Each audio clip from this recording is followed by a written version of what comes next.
Over the past week, I have been investigating a game so pay to win that I will make big games again, like an angel.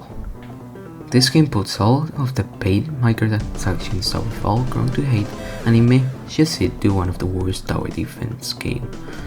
This game I'm talking about is Spongebob Tower Defense.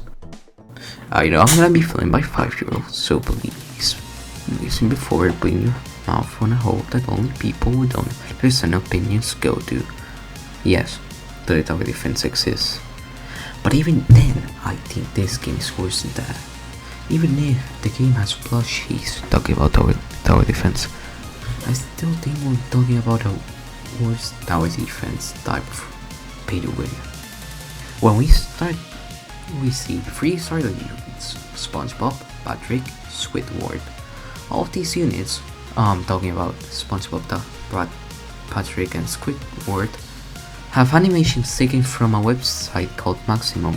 I hope I'm getting that right. Which I will give it a pass, but remind yourself, this is probably a SpongeBob license game. I didn't think good luck on the lawsuit body. There's no way they have the proper funding to make proper animations. Considering that this is just another kind of a small thing that is in game, I'm not gonna criticize it as much as other points. Looking at the UI, it's pretty good for any game. It fits the style perfectly. The buttons look professionally well made, and this is one of the aspects I really like about the game. I feel it's something that most tower defense games miss, but this one, it doesn't. And now, the beginning of the end. The store. Oh my fucking god, how much shit is there? As you can see, we have some microtransactions for chess, and what the fuck is this that I'm looking at? Summon luck in a tower defense game. An actual summon game pass. Yes, tower defense summoning game. Okay, maybe it doesn't go that high. It goes to 200,000 Robux.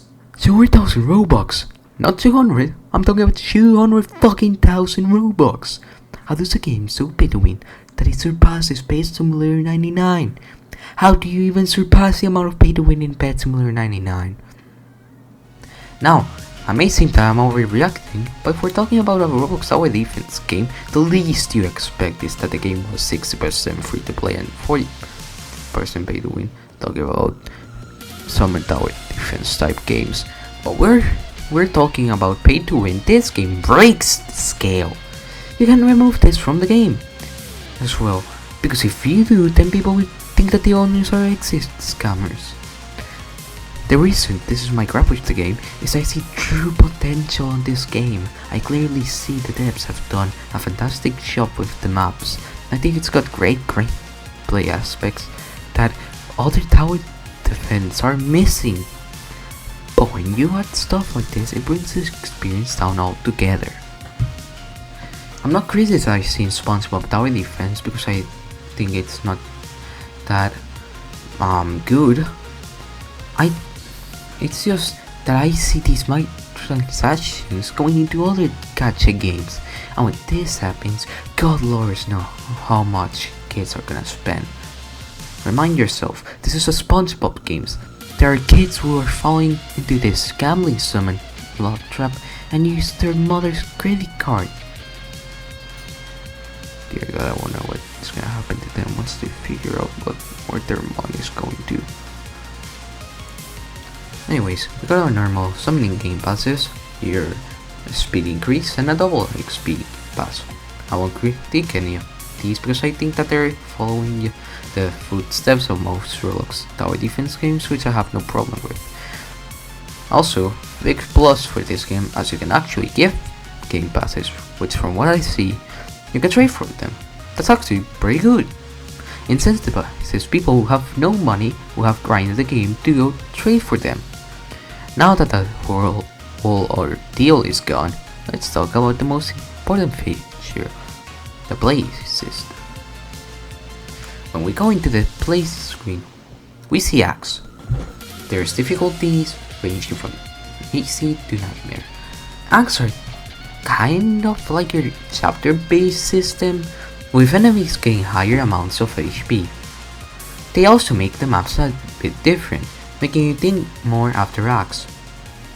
We also have endless mode, which as its name implies, it goes endless, which is way better than just macroing nightmare mode, act 1, bikini bottom, even though you get a ton of XP.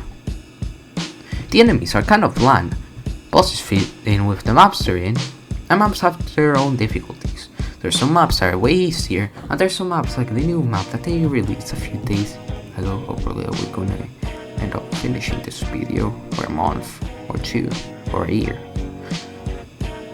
where you have to place them in water on the first chapter to not lose 50% of your stats, which is pretty good. A mechanic with the play system is the quest system, which is done pretty well. These quests range from piss easy baby difficulty, ranging from completing some certain story mode waves, like imagine completing 1,500 waves on story mode, or 15, 30, 45, 60, etc. I like this quest system as it incentivizes to grind out the game and get kind of mid rewards if you are not spending hours and hours at a time on this game. Now I'm gonna talk about the raid map, but before that I'm gonna go play it so I can actually give my word. Oh god. So I feel it's a great level of difficulty, as it makes people who haven't gotten a mythic not to be able just to 100% it without doing anything. I like how you can buy towers through the shop screen, going from normal to shiny won't go. You can also buy gem boosts, jelly patties, and more. Now speaking of towers, let's talk about them. Towers range from common to mythics, from single attacks to full, which is basically area of effect. Full being the best one, as it hits all enemies from inside their range. Single attack is obviously the worst one, as its name says it can only attack one enemy. We also have traits. Traits are things that you can put in your towers, which will make them go from kind of mid to possibly carried. The Neptune's Crown, which is the newest best trait. As I make this video, it's January 8th when I'm doing the voiceover. Neptune's Crown is the best one, as it lets you go get 2 traits. You can re-roll your Neptune's Crown for 2 more traits, as it's permanent and it will never leave from your tower. I feel like the exclusive unit Atomic Flounder is a bit too OP. Hey, funny story, as I'm editing this video to release an update, buffing all units, nerfing some, and also destroying completely the Atomic Flounder, so yeah, this whole part is gone. Yay, I love my life. This is what happens when you don't edit a video for over 2 months. They're kind of mid, most mythics. I mean, Smithy blah blah blah is kind of good, I'm not gonna lie. And now, 10 minutes into the video, what is my rating? Sadly, I cannot say that this game is the best tower defense, but it's one of the better ones. If you ignore summon luck, this game is pretty well made. I just wish this game wasn't a cash grab type of game, as the game has systems that other tower defense games need. CVs are pretty good. I love the fusion mechanic. If this wasn't licensed, I'm telling you, most people would be really happy with this game.